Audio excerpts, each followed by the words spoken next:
ओम स्थापकाय च धर्मस्य सर्वधर्मस्वरूपिणे अवतारवरिष्ठाय रामकृष्णाय ते नमः। जननीं शारदां देवीं रामकृष्णं जगद्गुरुं पादपद्मे तयोः श्रित्वा प्रणमामि मुहुर्मुहुः। नमः श्री यतिराजाय विवेकानन्दसूरये सच्चित्सुखस्वरूपाय स्वामिने तापहारिणे। আমাদের যে শিবানন্দ বাণীর পাঠ আর আলোচনা আমরা আরো এগিয়ে নিয়ে যাচ্ছি।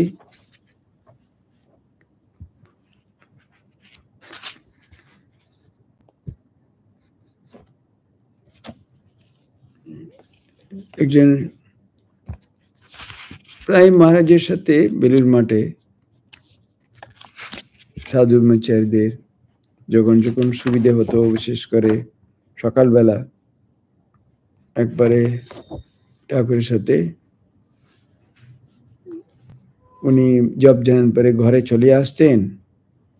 তারপরে সাধুচারীরা প্রণাম করত। অনেক সময় নানান আধ্যাত্মিক প্রসঙ্গ এই বই সব হতো। মহারাজের সান্নিধ্যে সবাই আলোচনা করে খুবই আনন্দ পেতেন আর কি। সেরকম সকালে 8টা, 7টা, 8:30টার সময় মহাপুরুষজি নিজে ঘরে ফিরে আসতেছেন। অস্ফুট স্বরে গান প্রাণের আনন্দ ব্যক্ত করিতেছে, কণ্ঠস্বর অতি মধুর ও প্রেমপূর্ণ।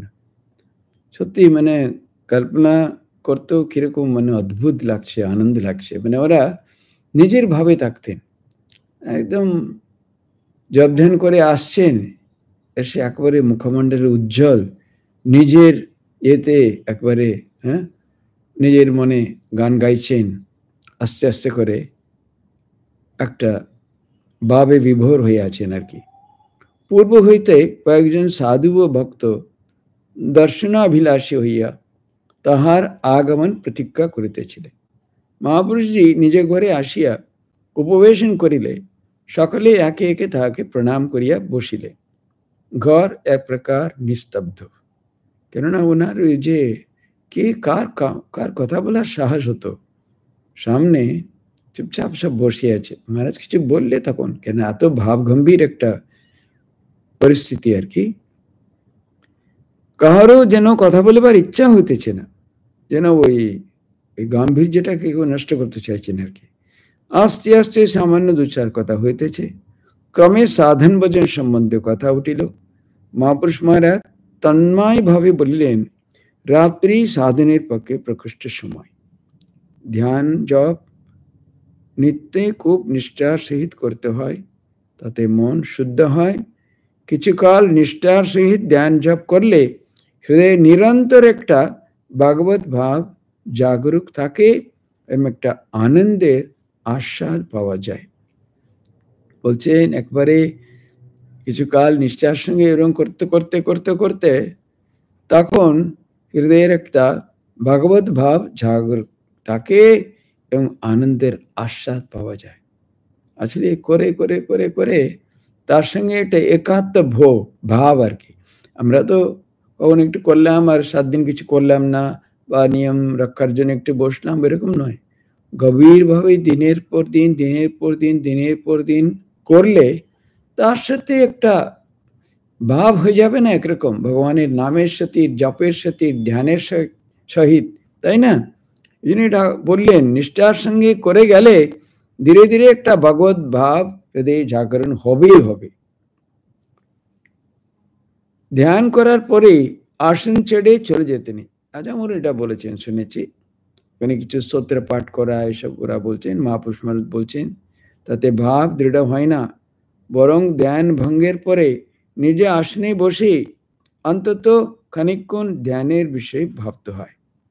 এরপরে ধ্যানের অনুকূল খুব ভালো ভালো স্তবাদি পাঠ করবে, তাতে ধ্যানের ভাব ও আনন্দ আরো ঘনীভূত এবং দীর্ঘকাল স্থায়ী হয়। আসন ত্যাগের পরও খানিকক্ষণ কারোর সঙ্গে কথাবার্তা না বলে আপন মনে অনেকক্ষণ স্মরণ মনন করবে। মানে একেবারে কাঠি কথা সাধনের বলছেন, জপ ধ্যান করে দৌড়াদৌড়ি আমরা মানে কোনো রকম ঘড়ি দেখে হ্যাঁ 1/2 ঘন্টা হয়ে গেছে, এবার উঠে পড়া, নেক্সট কাজ, এবার এটা করো, সেটা করো, দৌড়ো, কার সাথে কথা বলো, এখানে ওখানে সেখানে যাওয়া, দৌড়াদৌড়ি, যত রকম চঞ্চলতা যেন অপেক্ষা করছে আমাদের, ওইরকম নয়। বলছেন আসন থেকে উঠে চট করে উঠবে না, ধ্যান জপ হয়ে গেলেও বসে বসে ওই ভাবে একটু থাকবে, ধ্যানের বিষয়ে চিন্তা করবে। তারপর এরকম ধ্যানের অনুকূল কিছু স্তোত্রাদি ওই জায়গায় বসেই পাঠ করবে। পাঠ করে হওয়ার পরে তারপরে তখন করবে কি, ধীরে ধীরে উঠে আসবে। উঠে আসার পরেও বলছে মানে সঙ্গে সঙ্গে নানা রকম কারোর সাথে কথাটা বলবে না, নিজের ভাবটাকে ধরে রাখবে আর কি। তাতে অনুভব হবে যেন সেই ধ্যানের নেশা লেগে রয়েছে, ধ্যানের নেশা লেগে রয়েছে। ভাষাটা দেখুন, ওতে প্রাণে খুব আনন্দ এনে দেয় এবং একটা উচ্চ ভাব আশ্রয় করে থাকার খুব সহায়তা করে। সন্ন্যাসী মহারাজ, আমাদের পক্ষে মধ্যে মধ্যে তপস্যাদির জন্য বাইরে যাওয়া তো দরকার, এবং তীর্থাদি পর্যটন বা পরিব্রাজক রূপে নানান স্থানে ঘুরে বেড়ানো, এও তো সাধু জীবনের পক্ষে অনুকূল। মানে আমরা সাধারণ সাধু জীবনে শুনেছি বাইরে সেরকম রমতা সাধু এসব একটা জায়গায় থাকবে না, 3 দিনের বেশি আরেকটা জায়গায় চলে যাবে, কেন কোনো আসক্তি না জন্মায় আর কি, সেই জন্যে ঘুরে ঘুরে বেড়াবে, তীর্থে যাবে, পরিব্রাজক হয়ে যাবে, এসব এগুলো তো সাধু জীবনের দরকার। মহারাজ বলছেন বাবা, সাধারণ কথাই বলে রোলিং স্টোন গ্যাদার্স নো মাস, যে পাথর সর্বদা করছে তাতে শ্যাওলা জমে না। মানে সেই সব সময় যে ঘুরতে থাকে তার তো শ্যাওলা ধরে না, তার মানে কি তার কোনো স্থির অবস্থা নেই, কে সবসময় অস্থির। কেবল ঘুরে বেড়ালে কি ধর্ম লাভ হয় না ভগবান লাভ হয়? তবে অহংকার অভিমান নষ্ট করার জন্যে বা শ্রী ভগবানের পূর্ণ নির্ভরতা আনবার জন্যে কখনো কোনো মাধুকরী করা বা নিঃসম্বল অবস্থায় নির্জন বাস করা বা সামান্য ঘুরে বেড়ানো ভালো। উনি বলছেন একটা ওইরকম ঘুরে ঘুরে বেড়ালে কি ভগবান লাভ হয়ে যাবে? তাই না, কিন্তু নিজেদের অভিমান অহংকারকে নষ্ট করার জন্যে, ভগবানের উপর নির্ভর করার জন্যে সামান্য কিছু করা ভালো। কেননা ওই রকম পরিব্রাজক যাওয়া মানে কি সমস্ত ব্যবস্থা করে ক্রেডিট কার্ড অনেক টাকা পয়সা নিয়ে বেরোনো তা নয়, সম্পূর্ণভাবে ভগবানের উপরে নির্ভর, এদৃচ্ছা লাভ সন্তুষ্ট। উনি তার ইচ্ছায় যা এনে দেবেন, যা পাওয়া যাবে, পেলাম পেলাম, না পেলাম খেলাম না। এরকম এরা ঠাকুর রাজা মহারাজেরা ওদের পরিব্রাজক জীবনে কয়েকদিন না খেয়ে ওদের থাকতে হয়েছে, কেননা ওরা ওইভাবে মানে একটা নির্দিষ্ট সময় বেশি ওই ভিক্ষার জন্যও ওরা রাখতো না, তাই না? কেননা ওদের জব ধ্যানের সময় কমে যাচ্ছে। শুধু ভগবানের অনেকবার ওরা এরকম পরীক্ষাও করেছে, রাজা মহারাজার তুরিয়ানন্দজি, না আমরা ভিক্ষা চাইবো না, ঠাকুর যে সত্যি সত্যি আমাদের যদি উনি রক্ষা করেন দেখেন, উনি ব্যবস্থা করবেন। 3 দিন এরকম হয়ে গেছে, শুধু দিন ওরা স্নান করতে যাচ্ছে, 3 দিন শুধু জপ ধ্যান করে কাটিয়েছে, কোনো আহার নেই। একজন এরকম হিন্দুস্তানি ভক্ত, মানে একজন সজ্জন, ঠাকুরের ভক্ত নয়, উনি বলছেন स्नान करे आसने उस दिन द्वादशी, राम जी मेरे दर्शन दिया, बोला जो महात्मा सज्जन 2 आ रहे हैं स्नान करके उनके पहले खिलाओ, उसके बाद अपना द्वादशी पारण करो, যে মহাত্মা আসছে দুজন তাদের আগে খাইয়ে তুমি তোমার উপবাসটা ভঙ্গ করো। তখন ওরা বুঝে না সত্যি সত্যি ঠাকুর আমাদের সাথে রয়েছে। আর অনেকবার স্বামীজি তো পরীক্ষা করার জন্য নেই, এমন জায়গায় যাচ্ছিলেন কিছু পাওয়াই গেল না, এরকম কয়েকদিন এরকম গেছে অনাহারে। তার স্বামীজি জীবনেও বেশ কিছু ঘটনা এরকম আছে, তারা ওই সময় আর কোনো কিছুর উপর নির্ভর করবে না। একটা মঠ আশ্রম এগুলো থাকলে আমাদের তো ওর নির্ভরতা থাকে না, ঘন্টা পড়লে সব এসে যায়, না চাইতে একেবারে ভক্তরা ঢেলে দিচ্ছে, এই দিচ্ছে ওই দিচ্ছে, রাখার জায়গা নেই এরকম করে দিচ্ছে। হ্যাঁ, কিন্তু ওইরকম বাইরে গেলে কিচ্ছু নেই, স্বামীজি একদম পয়সা টয়সা স্পর্শই করতেন না। কোনো জায়গায় গেলে কেউ আগে আগে যাওয়ার জন্য টিকিট কেটে দিলে রেলে যেতেন, নাহলে হেঁটে। পয়সা একদম স্পর্শ করতেন না। ওই জন্য ওইভাবে সম্পূর্ণভাবে ভগবত নির্ভর জীবন, ভগবানের প্রতি, ভগবানের উপর নির্ভর একটা জীবন। কিছু চাইবো না, কিছু রাখবো না সঙ্গে। সামান্য একটা গীতা আর একটা ইমেজিনেটিভ ক্রাইস্ট আর এক সেট না এক সেটই কাপড়ই থাকতো ঠাকুরের এই স্বামীজির সাথে। ওইভাবে সম্পূর্ণভাবে ভগবানের উপর নির্ভর করে বেরিয়ে পড়া, সে কিছুদিন করা ভালো, মহারাজ বলছে। তাতে আধ্যাত্মিক কল্যাণ হয়, যে বিষয়ে সন্দেহ নেই। কিন্তু ক্রমাগত বছরের পর বছর ওইসব করার কোনো প্রয়োজন নেই। তাহলে অনেক সময় এরকম ঘুরে ঘুরে বাড়ানোটা একটা অভ্যাস হয়ে যায় আর কি। আমি মানে আমাদের খুব সিনিয়ররা বলতো, দীর্ঘকাল এরকম বাইরে মানে থাকা ভালো নয়। তাহলে একবার ওই অভ্যাস হয়ে গেলে তখন মানে নিষ্ঠার সাথে, নিয়মের সাথে করার একটা থাকে না। বাইরে থাকলে তুমি কখন উঠো, ক ঘন্টা জব ধ্যান করো না করো, কেউ কিছু তো জানে না। 7টায় উঠলে, 8টায় উঠলে, রাত্রি কিছুক্ষণ বসলে ভাবলে সারা রাত জব করেছে, কিছুই করোনি। কিন্তু আশ্রমে থাকলে উঠতে হবে সকালে, নাহলে কি ঘরে চলে আসবে, কেন উঠছে না, কেন উঠছে না, বেঁচে আছে না মরে গেছে না কি হয়েছে দেখতে আসবে। তো আশ্রমে থাকলে তো নিয়মের মধ্যেই থাকতে হবে। আমাদের একজন টিসিতে উনি আমাদের প্রিন্সিপাল ছিলেন একজন, আর উনি বললেন রামকৃষ্ণ মিশনে এরা মধ্যে বাইরে যে উত্তরকাশী যারা সাধুরা আছে ভিক্ষা করে নিয়ে আসলো, তারপর নিজের ঘরে কিছু স্টোভ আছে, সে কিছু ফোড়ন দিয়ে কিছু ঘি দিয়ে এই করে দিয়ে কিছু ঠিকঠাক করে নিল, খেলো। আমাদের তো এরকম নয়, পঙ্গতে তরকারিতে বেশি নুন হয়ে গেছে, ওই অবস্থায় খেতে হবে, তোমার জন্য তো আলাদা বানানো হবে না, ওখানে হয়ে গেছে সকলেরই ওই অবস্থা। বলছে এটাই এখানকার তপস্যা, মানে আশ্রম যেটা আছে তার মধ্যে সীমিত নিজেকে রাখা। আর প্রত্যেক ঘরে আলাদা কোনো প্যান্ট্রি আলাদা এই সব কিছু না করে পঙ্গতে যা পাওয়া যায় এই একটা যেরকম, মানে মোট কথা হচ্ছে কি, নিজে নিজের সুবিধে অনুযায়ী যে যেটা কেউ এরকম মনে করে সেই অনুযায়ী সাধনের অনুকূল ব্যবস্থা, ওইভাবে জীবনটাকে একটা ভগবানমুখী জীবন ওইভাবে বেঁচে থাকা প্রয়োজন আর চেষ্টা। লাটু মহারাজ মাঝে মাঝে বলতেন, কোথায় ঘুরে বেড়াবি, শ্রীরামকৃষ্ণের সন্তান হোস তো এক জায়গায় বসে থাক। ঠিক কথা, যার হেতায় আছে তার সেতায় আছে, আর ঘুরে বেড়াবি কোথায়, কেনই বা, তিনি যে অন্তরেই রয়েছেন। তাই তো ঠাকুর প্রায় এই গানটি গাইতেন। মানে ওইভাবে এটাও একটা ভাব আর কি, এদিক ওদিক না গিয়ে একটা জায়গায় একেবারে খুঁটি ধরে বসে সাধন করা। মূল কথা হচ্ছে কি, ঘুরে ঘুরে পরিব্রাজে কয়ে বা এক জায়গায় হোক সাধন করা। কতটা সাধন করার জন্য সময় আমরা দিতে পারি, কত জপ করতে পারি, কত ধ্যান করতে পারি, দিনে ক ঘন্টা করতে পারি, সেটাই আসল। একটা জায়গায় থেকে সেটা করার সুবিধা হলে একটা জায়গায় হবে। ঠাকুর এমনকি গৃহস্থদের এরকম বলতেন, এরকম মানে এরকম ওইরকম সৎ পত্নী ও বলছে এরকম চলে যাবে না, তুমি কোথায় ঘুরে ঘুরে বেড়াবে ভিক্ষার জন্যে, এই একটা জায়গায় এখানে পাওয়া যাবে, তুমি সাধন করো, আমি কোনো বাধা দেব না। আপনাতে আপনি থেকো মন, যেও না কারো ঘরে, যা চাবি তা বসে পাবি, খোঁজ নিজে অন্তঃপুরে, নিজে অন্তরে খুঁজো, ভেতরে উনি তো রয়েছে।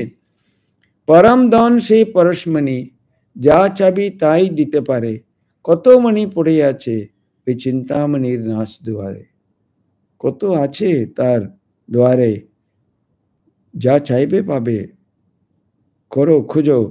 এ বলিয়ে মহাপুরুষ মহারাজ বারম্বার মধুর কণ্ঠে ওই গানটি গাইলেন এবং কিছুক্ষণ চুপ করিয়ে তাকে পুনরায় বলিলেন, গানের শেষটাতেই বিশেষ করে তত্ত্বোপদেশ দেওয়া রয়েছে।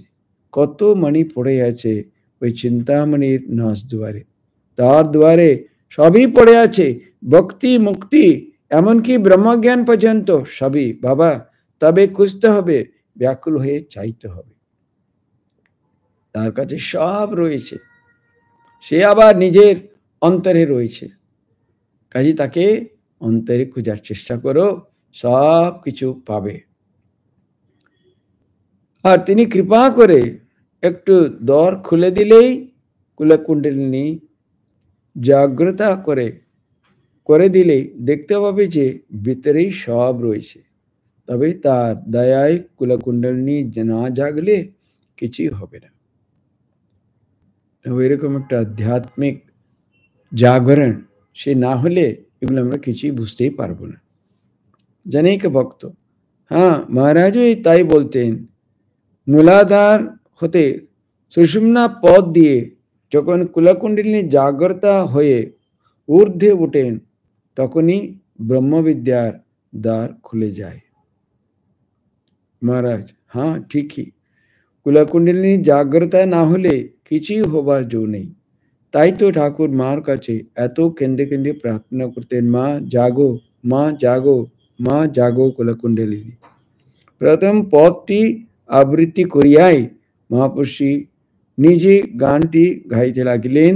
জাগো মা কুলকুণ্ডলিনী, তুমি নিত্যানন্দ স্বরূপিণী, তুমি ব্রহ্মানন্দ স্বরূপিণী, প্রসুপ্ত ভুজগাকারা আধার পদ্মবাসিনী, ত্রিকোণে জলে কৃষাণু তাপিত হইল তনু, মূলাধার তেজ শিবে স্বয়ম্ভু শিব বেষ্টিনী, গুচ্ছ সুষুম্নার পদ স্বাধিষ্ঠানে হও উদিত, মণিপুর অনাহত বিশুদ্ধাজ্ঞা সঞ্চারিণী, শিরসি সহস্র দলে পরম শিবেতে মিলে, ক্রীড়া করো কৌতূহলে সচ্চিদানন্দ দায়িনী। জগমা কুলকুণ্ডলিনী কিরকম ষটচক্র বেদ করে কিভাবে কুণ্ডলিনী উপরে উঠে গিয়ে শেষকালে সহস্রার গিয়ে সেখানে ও মিলিত হয় বা ওখানে মার্জ হলে তখন সচ্চিদানন্দ দায়িনী ওই কুলকুণ্ডলিনীর কথা এই গানে ঠাকুর এটা গাইতেন আর বলছেন।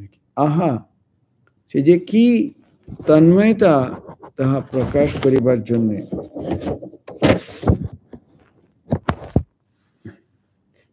সে যে কি তন্ময়তা তাহা প্রকাশ করিবার নাহে। ক্রমে ক্রমে 3 বার গানটি গাহিয়া মহাপুরুষজি চুপ হইয়া গেলেন। শান্ত মাধুর্যে তাহার বদনমণ্ডল উদ্ভাসিত। সমস্ত ঘরটিতে যেন গানের ভাব ছড়াইয়া পড়িতেছে। চারিদিকে নিস্তব্ধ। এইভাবে অনেকক্ষণ করিয়া গেল, কাটিয়ে গেল। পরে মহাপুরুষজি খুব করুণেশ্বরে বারবার বলিতে লাগিলেন, মা মা জগজ্জননী, সে যেন মাতৃহারা শিশুর ক্রন্দন। একবারে মা মা করে এমনভাবে করুণস্বরে বলছেন যেন মাতৃহারা শিশুর মতো। ক্রমে কতকটা প্রকৃতিস্থ হইয়া পুনরায় আস্তে আস্তে বলিতেছেন, আহা, ঠাকুরের মুখে কত যে এই গানটি শুনেছি তার ইয়ত্তা নেই। ঠাকুর বারবার এই গানগুলো গাইতেন আর কি।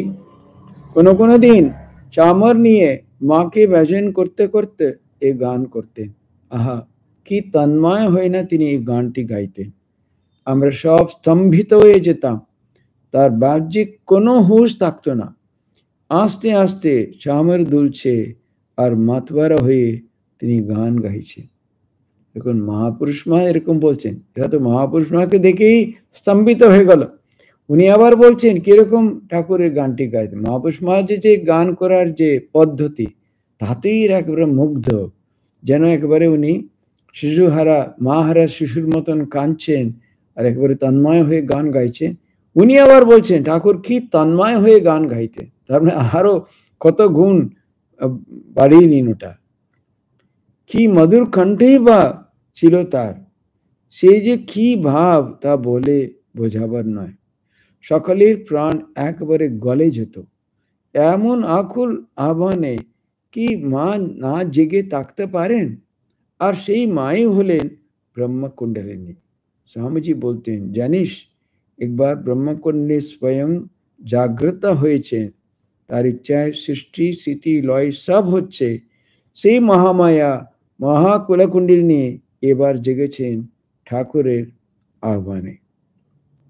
স্বামীজি বলছেন, জেনে মহাপুরুষ মা বলছেন না, ব্রহ্মকুণ্ডলিনীকে জাগ্রত করতে ঠাকুর এসছেন। মানে আমাদের ব্যক্তিগত কুণ্ডলিনী তো রয়েছে, সারা পৃথিবীর সারা মনুষ্য জাতির টোটাল হিউম্যানিটি, তার যদি আমরা সামগ্রিক রূপে একটা কুণ্ডলিনী যদি কল্পনা করি, সেকে আমরা যদি বলি ব্রহ্মকুণ্ডলিনী, সেটাকে জাগ্রত করার জন্য ঠাকুর এসেছেন।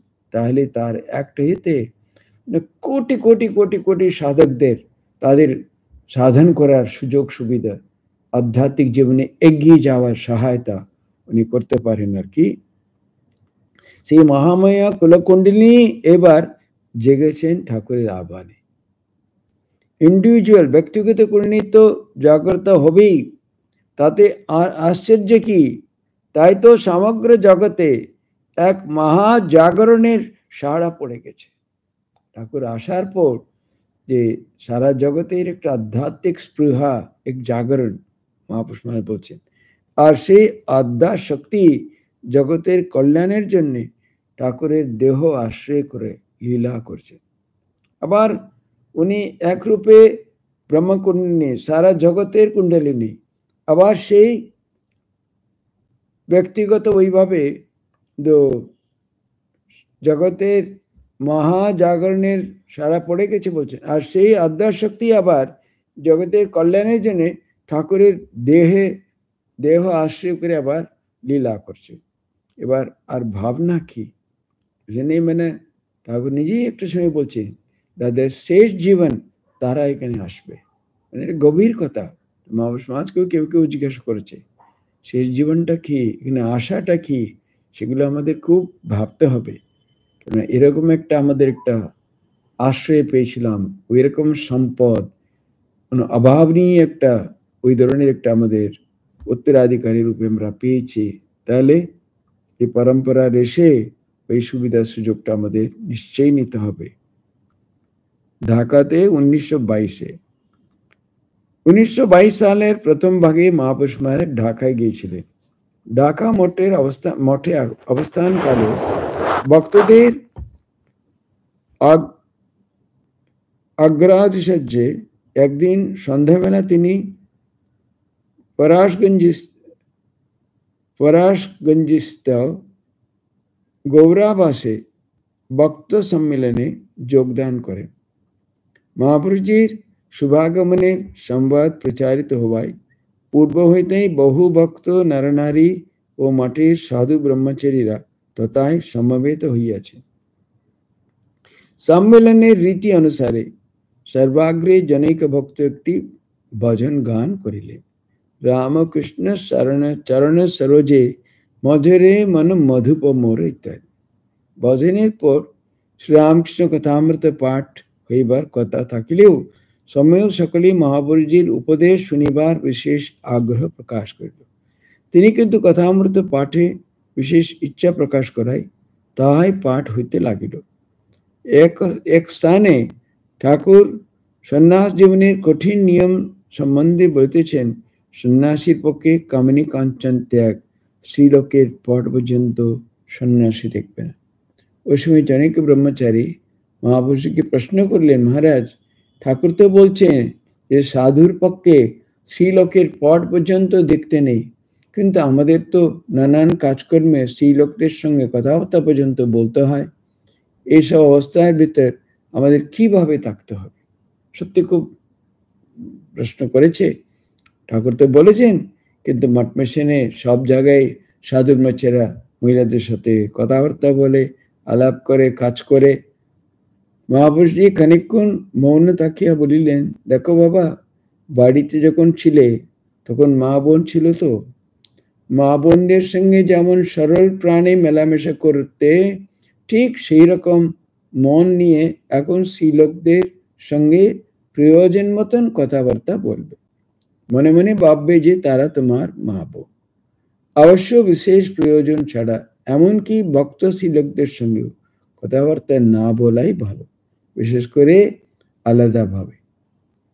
যতটা সম্ভব এগুলো অনেক বেশিরভাগই অপ্রয়োজনীয় মানুষ বলে, তো বলছে না, যখন অবশ্যই কাজের জন্যে করতেই হবে, ঠাকুরের জন্যে, সেবার জন্যে, ঠিক আছে, বাড়িতে যেরকম মা বোনদের সাথে ব্যবহার করতাম ওইরকম মা বোন ভেবেই করো, কিন্তু প্রয়োজনীয় অতিরিক্ত কোনো কথাবার্তা বলবে না।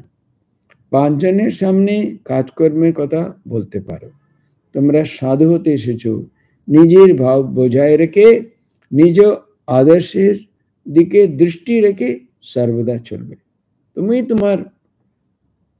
রক্ষক আর ভক্ষক দেখো, তুমি নিজে যদি ভাবো এটা ঠিক সেটা করো। নারী জাতিকে সাক্ষাৎ জগৎজননীর অংশ জ্ঞান করবে, এই হলো সাধনা ব্রহ্মচারী। কিন্তু তাতেও যদি মনে কুভাব আসে তো কি করব মহারাজ? তদুত্তরে মহারাজজি একটু দৃঢ়স্বরে বলিলেন, যেখানে সেখানে মেয়ে মানুষ দেখলেই যাদের মনে কুভাবের উদয় হয় তারা সাধু হবার তো উপযুক্ত নয়, এমনকি লোক সমাজে তাকারও উপযুক্ত নয়।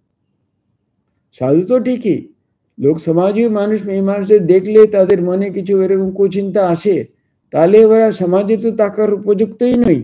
সমাজের তো একটু নিয়ম আছে, রীতি আছে, কে কার সাথে কিভাবে মিশবে, কিভাবে দেখবে। প্রত্যেকে তো নিজেদের স্ত্রী মা বোন সব আলাদা আলাদা আছে, তো অন্যদের সাথে ওইভাবে কি করে মানুষ ওই ভাব নিয়ে দেখতে পারে বা ব্যবহার করতে পারে? তাদের উচিত এমন কোনো নিভৃত স্থানে চলে যাওয়া সেখানে স্ত্রীলোকের মুখ পর্যন্ত দেখতে পাবে না, স্ত্রীলোকের কোনো সংস্রব নেই, যেখানে দীর্ঘকাল কঠোরভাবে জীবন যাপন করে মনের ওই সকল পশু প্রবৃত্তি সমূলে ধ্বংস হলে তবে লোক সমাজে আসা উচিত। সমাজেরও একটা নিয়ম আছে, একটা শৃঙ্খলা আছে। বলছে ওইসব লোকের এমন নির্জন জায়গায় চলে যেতে হবে সেখানে কোনো স্ত্রী মানুষের কোন রকম স্ত্রীলোকের কোনো কিছু চিহ্নই নেই, তাতে কারো যেন দেখতে না হয় তাকে। দীর্ঘকাল ওখানে কঠোর তপস্যা করে এসব কুভাবগুলো ধ্বংস করলে তা কোনো সমাজে আসার উপযুক্ত, সাধু হওয়ার তো প্রশ্নই নেই, সমাজে থাকতে গেলে এ করতে হয় বলছে। আরো অনেক কথা মতো পাঠ হওয়ার পরে অনেক শ্রোতা প্রশ্ন করলেন, ভগবান লাভের প্রকৃষ্ট পন্থা কি, ভগবান লাভের পথ কি জিজ্ঞাসা করছে মহাপুরুষজি। শাস্ত্রে তো ভগবান লাভের উপায় সম্বন্ধে নানান ভাবের উপদেশ রয়েছে, কিন্তু শেষ কথা হলো শরণাগতি। শরণাগতি শ্রী ভগবানের চরণে আত্মনিবেদন করে সর্বতোভাবে তার শরণাগত হয়ে পড়ে থাকতে পারলে আর কোনো ভাবনা নেই। শরণাগতি হচ্ছে শেষ। ওই জন্য যে ভক্তি শাস্ত্রে নবধা ভক্তির কথা বলছে, করতে করতে শ্রবণম কীর্তনম বিষ্ণু স্মরণম পাদসেবনম अर्चनम वंदनम दास्यम सख्यम आत्मनिवेदनम। इसके आत्मनिवेदन शरणागति सम्पूर्ण ताके निजेके निवेदन करे देवा, तार चरणे सौंपे देवा, सेई होच्छे शेष कथा। गीताते भगवान अर्जुन के जो कर्म भक्ति ज्ञान इत्यादि उपदेश दिए शिष्टाय बोलছেন, सर्वधर्मान् परित्यज्य मामेकं शरणं व्रज अहं त्वां सर्वपापेभ्यो मोक्षयिष्यामि मा शुचः। এই হলো সমগ্র গীতার সার কথা। প্রতিজ্ঞা করে বলছেন, ধর্ম অধর্ম সব পরিত্যাগ করে একমাত্র আমারই শরণ নাও।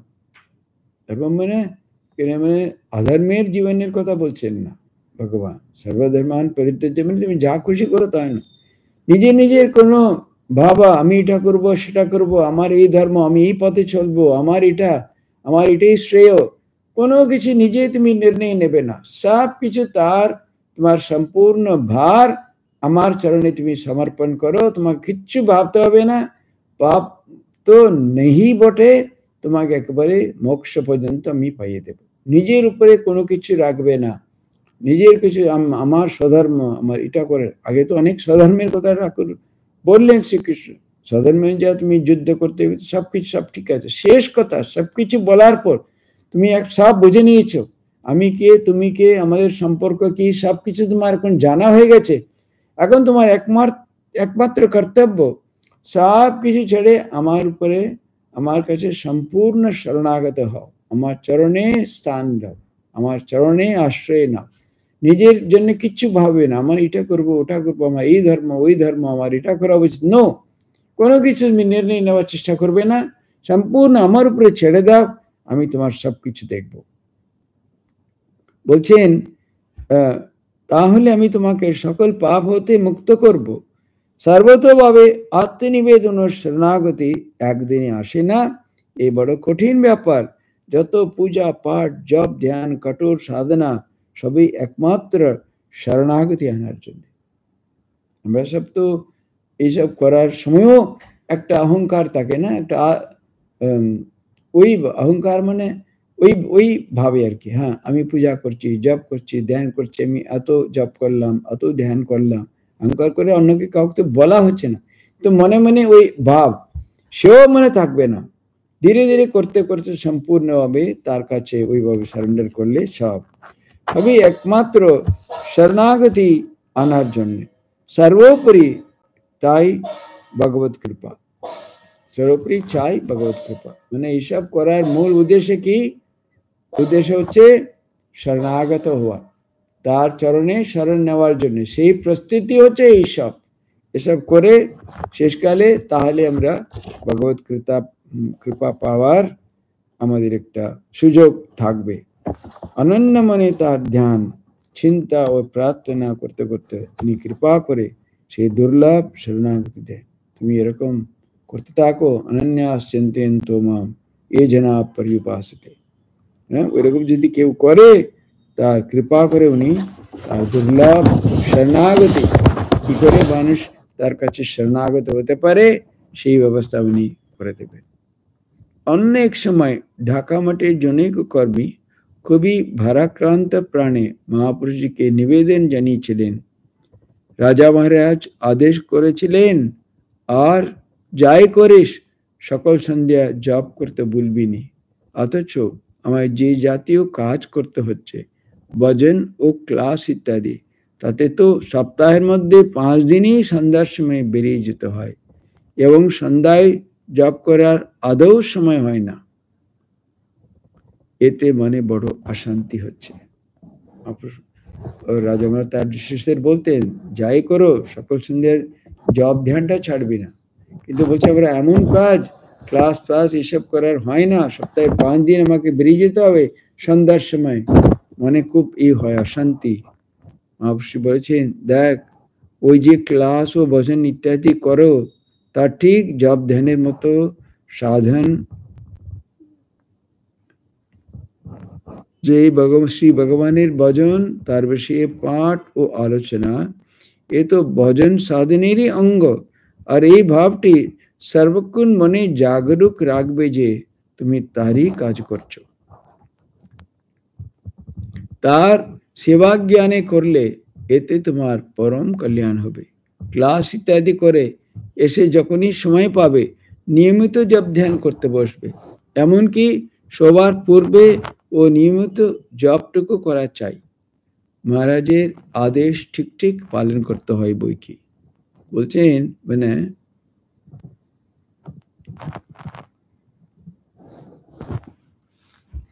বোধহয় ও তখন মানে ভজন ক্লাস ইত্যাদি ওটা ওকে করতে হয় বলছে আর কি, মানে আর অন্য কিছু কাজ নয়, মানে কিছু গ্রন্থ পাঠ বা ভজন ইত্যাদি। বলছেন জব আমি করতে, বলছেন আরে তুমি এটা ভজন করছো, ক্লাস করছো, এসব এই তো জব ধ্যানের মতন সাধন জ্ঞানই করবে, এ তো ভগবানের বচন, তার বিষয়ে পাঠ ও আলোচনা, এ তো ভজন সাধনেরই অঙ্গ। তার বিষয়ে আলোচনা করে কি ভগবানের সেবা বা ভগবানের এই নয়? এতে নিশ্চয়ই তোমার পরম কল্যাণ হবে। বলছেন আবার কিন্তু এমন সময় পাবে নিয়মিত, তারপরে জপ ধ্যান করবে, বসবে, করে এসে এমনকি সবার পূর্বেও নিয়মিত জপটুকু করা চাই। মহারাজের আদেশ ঠিক ঠিক পালন করতে হবে বই কি, কিন্তু তার জন্য তুমি ক্লাস করছো বলে তোমার দুঃখ করার কোনো কারণ নেই। জনৈক ভক্ত মহাপুরুষকে প্রশ্ন করিয়াছিলেন, ঠাকুর বলতেন যে বাসনার লেশ মাত্র থাকলে ভগবান লাভ হয় না।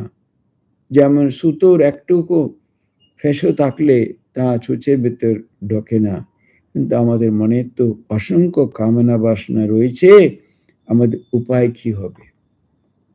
ঠাকুর বলছেন, মাও বলছেন, এই জন্মে যে জীবন মুক্তি যদি চাও, তাহলে বাসনা শূন্য হতে হবে। মায়ের জীবনে যে বিখ্যাত ঘটনা, কাশিতে মা আছেন একজন ব্রহ্মচারী, এটা মাছি একেবারে, কেন কাশিতে মরলেই মুক্তি, এরকম কথা আছে। ব্রহ্মচারী বা সাধু দুষ্ট প্রবৃত্তি আর কি হয়তো, হ্যাঁ, একটা মাছিটা হাতে রেখে মেরে দিল, মাকে দেখেছে মা এ মুক্ত হয়েছে, মা বলছে হ্যাঁ নিশ্চয়ই। তখন মা বললে দেখো, কাশিতে মরলে মুক্তি তো একেবারে নিশ্চয়, কিন্তু তুমি এই জীবনেই যদি মুক্তি লাভ, জীবন মুক্তি যে পেতে চাও, কেননা মরার পরে কি হবে না হবে কি লাভ কি, এই জন্মে যদি আমরা মুক্তি লাভ পেতে পারি সেই তো আসল। সে বলছে সেটা করতে গেলে তোমাকে নির্বাসনা হতে হবে, কোনো বাসনা থাকলে চলবে না। বলছেন চুপ করিয়া থাকলেন, তারপরে বললে উপায় আছে। চিত্তরূপ সুতোয় ভক্তি বিশ্বাস রূপ তেল জল মেখে কামনা বাসনারূপ ফসলগুলো বেশ করে রগড়ে নিলে চিত্ত অনায়াসে শ্রী ভগবানের পাদপদ্মে মগ্ন হবে। কি করে হতে পারে? বলছেন উপায় আছে। চিত্তরূপ সুতোয় ভক্তি বিশ্বাস রূপ তেল জল মেখে, ওর মধ্যে কেন ওটা একেবারে মিশ্রণ নেই বলে একটু ফ্যাকড়ো বেরিয়েছে হয়েছে, সেদিনের ভিতরে ঢুকছে না। তার ভক্তি রস রূপ একটু তেল আর জল মিশিয়ে ওটাকে একদম পুরো এই করে দিলে, তখন সে একেবারেই সমস্ত ফ্যাকড়াগুলো চলে গেল, ফেসোগুলো শেষ করে তখন মানে রগড়ে দিলে একেবারে চিত্ত অনায়াসে শ্রী ভগবান রূপ পাদপদ্মে মগ্ন হবে। তখন ওই রকম সুতাটা অনায়াসে ঢুকে যাবে। সেই রকম এভাবে করলে কামনা বাসনার পেশাগুলো শেষ করে তখন ওইভাবে রগড়ে নিলে চিত্ত অনায়াসে ভগবানের পাদপদ্মে মগ্ন হবে। খুব ব্যাকুল হয়ে তাকে ডাকো, তার কাছে কেঁদে কেঁদে প্রাণের আরতি জানাও, তিনি বড় আশ্রিত বৎসল, শরণাগতকে কখনই ত্যাগ করেন না। এখন আমাদের যা আছে তাই আছে, তাই না? আমরা আমার মনের এই আছে, আমার বাসনা আছে, আমার কামনা আছে, করতে পারছে না, পারছো না, ঠিক আছে, কি করবে? বসে থাকবে? মরে যাবে?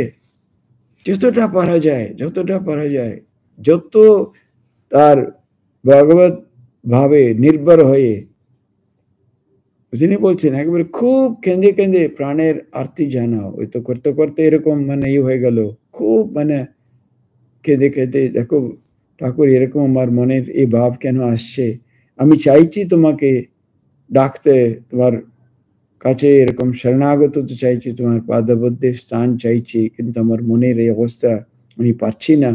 সত্যি ওইভাবে এরকম যদি কেউ প্রার্থনা করে, ঠাকুর ওদেরকে রক্ষা করবেন, মনের পবিত্রতা এনে দেবেন, সাধন ভজন করার উপযুক্ত করে নেবেন। কেন দেখুন বলতে শেষকালে খুব সাধন ভজন এসব করেই তো পেতে হবে, কিন্তু আমাদের তো মনটাই এরকম, কাজে মনটাকে ওর কাছে ওইভাবে প্রার্থনা করলে উনি আমাদের এরকম সাধন ভজন করার প্রবৃত্তি এনে দেবেন, আমাদের ওইরকম আমাদের মনটাকে মড উনি ফিরিয়ে দেবেন আর সাধনশীল আমাদের করে দেবেন। তখন আমরা খুব জপ ধ্যান করে ওই আনন্দ থেকে তাকে আমরা পাওয়ার চেষ্টা করতে পারি। আবার বেলুর মাঠে 1922 শেষের দিকে স্বামী ব্রহ্মানন্দ মহারাজের দেহত্যাগের 4-5 মাস পরে একদিন বিকালবেলা জনৈক উচ্চ পদস্থ রাজ কর্মচারী মহাপুরুষ মহারাজের দর্শন মানসে মঠে আসেন। তো গভর্নমেন্টের বড় পোস্টের কেউ হবে। তিনি অতি ভক্তিভাবে মহাপুরুষজির পদবন্দনা করিয়া মেজের উপর উপবেশন করিলেন এবং নিজ পরিচয় দিয়া বললেন, আমি প্রায় 3 বছর পূর্বে রাজা মহারাজকে প্রথম দর্শন করি এবং সেই অবধি সুবিধা হলেই তার নিকট আসতাম। তিনি আমায় খুবই দয়া করতেন ও অনেক উপদেশ আদি দিতেন। প্রাণে প্রাণে আমি তাকে গুরুত্ব বারণ করিয়েছিলাম এবং একদিন দীক্ষা নেবার অভিলাষ জানালে তিনি আশ্বাস দিয়ে বললেন, দীক্ষা হয়ে যাবে, তবে এত তাড়াতাড়ি করার কোনো প্রয়োজন নেই, এখন যেমন বলে দিচ্ছি তেমনি করে যান, মন তৈরি হোক, তারপরে সব হবে। মহারাজ নাকি এরকম চটচট করে ওরকম দীক্ষা দিতেন না, অনেক ঘোরাতেন। এরা অন্য কাছে এসেছিল, পরবর্তীকালে ওরা এরকম সাধু হয়েছে, তারাও মানে এরকম ওদের মধ্যে কারো কারো ছিল। যেমন আমেরিকাতে একজন খুব মানে বলতে গেলে খুবই প্রসিদ্ধ, উনি তার খুব মানে তাকে মানে তার নাম ছিল স্বামী সৎপ্রকাশানন্দ, ওনাকে 7 বার রাজা মহারাজ ফিরিয়েছিলেন। সেটা না, এখন নয়, এখন নয়, একেবারে তৈরি না হলে, ওই ভিতরে ওই ব্যাকুলতা না বাড়লে, আমাদের অনেকবার অনেক সময় না কত লোক এমনি দীক্ষা যেন মনে করে একটা কিছু একটা দীক্ষা নিলে আমাদের জাগতিক কিছু প্রবলেম সলভ হয়ে যাবে, মেয়ের বিয়ে হয়ে যাবে, জামাই হয়ে যাচ্ছে, এরকম নানান রকম কামনা বাসনা নিয়ে দিয়ে, ওইগুলো কোনো প্রশ্নেই নেই। দীক্ষা বিশাল একটা ব্যাপার জীবনে। অবশ্য আমাদের ক্ষেত্রে একটা সংস্কার সংস্কার হলেও এই ধরনের মানে একটু জেনে শুনে একটু এরকম ঠাকুমা স্বামীজি সম্বন্ধে ভেবে পড়াশোনা করে সেভাবে আসলে সত্যি দীক্ষার আমরা উপকার আমরা পেতে পারি। নাহলে ওইগুলো জানতে জানতে জানতে অনেক বছর কেটে যাবে। দীক্ষাটা কি, কেন নেব, দীক্ষার মানেটা কি, দীক্ষা নিয়ে কি করব, জপ করার ফলটা কি, ধ্যান করার চেষ্টা করার ফলটা কি, জপ করলে মন কিভাবে শুদ্ধ হয়, শুদ্ধ হলে তারপরে কি হবে, কি করে ভগবানের কাছে আমাদের নিয়ে যাবে, অনেকগুলো। ওই জন্যে সহজে উনি চট করে দীক্ষা দিতেনই না, ঘুরাতেন, বলছেন এত শীঘ্রই নয়, এত তাড়াতাড়ি করার কোনো প্রয়োজন নেই। কিন্তু উনি তাহলে তুমি চলে যাও বলতেন না, প্রাথমিকভাবে কিভাবে সাধন ভজন প্রারম্ভ করা যায় সেই বলে দিতেন, এইভাবে করো সেইভাবে করো। তার মানে সিনসিয়ারিটি ও সত্যিকারই তার মনের ইচ্ছা আছে কিনা, কেবল কোনো হুজুকে এসছে কিনা পরীক্ষা করতেন। সে উনি যা বললেন তাই টিক টিক করে ওনার পাশে আবার কাছে আবার আসলে আবার বলে দিতেন, আবার কি করতে করতে করতে তখন একদিন সে সত্যি উনি তো জানতে পারতেন সে উপযুক্ত কিনা, তখন জানলেন হ্যাঁ এ উপযুক্ত, একে দেওয়া যেতে পারে, তখন উনি আবার মন্ত্র দিতেন আর কি। সেদিন মন তৈরি হোক তারপরে সব হবে। সেদিন তিনি সাধন ভজন সম্বন্ধে অনেক উপদেশ আদি আমায় দিয়েছিলেন।